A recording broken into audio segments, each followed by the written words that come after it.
Hey guys, how many times have you come home to see this show up in your house? Your kid's looking down at the screen, maybe it's a tablet, maybe it's a phone. Bottom line with this position is it puts a ton of stress on the neck and the upper back.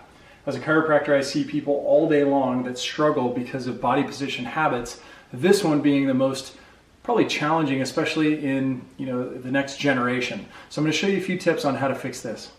So first thing I would do is if your kids are on the couch and they're looking at their device, what I'd do is I'd come by and I would recommend that they scoot their bottom back into the back of the couch. So scoot on back.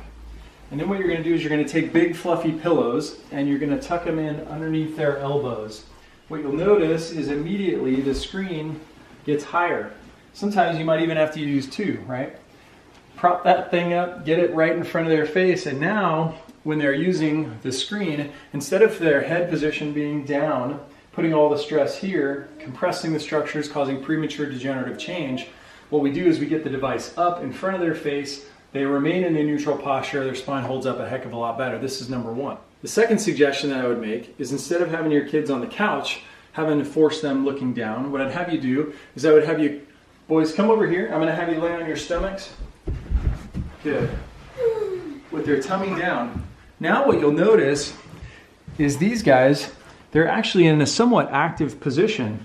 So their head is actually in extension, their upper back is extension, their low back muscles are actually turned on. So this is an active posture. So instead of having a passive posture where things are not active and things are problematic because now they're just hanging on their ligaments, this is an active position keeping them upright and their spine is in neutral position. They can use the device without anything. And by the way, you haven't spent any money on fixing their position. So I really like these two fixes for at-home use.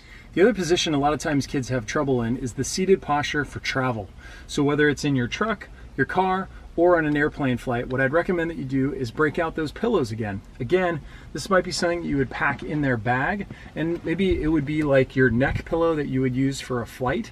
What I'd recommend that you do, take that out, slide this right underneath, prop those suckers up, drop this up. Good, and now we've got those head positions in a much better space. They're able to do what they need to do. Because guys, guess what? Unfortunately, this device craze is not really going to go away. So the only way to be able to manage it and make sure that we're not causing damage to these structures is really to be able to give kids guidelines. So what I'd recommend, set up a culture around how to use devices and media in your family. So if you walk into a room and you've set the tone and you've let your kid know what's going on, if you find them using a device in a bad posture, take the device away for the length of time associated with their age. So this guy is 7, actually turning 8 today. It's his birthday, 8th birthday. So from now on, you will lose the device for 8 minutes. All right. So hey, exactly.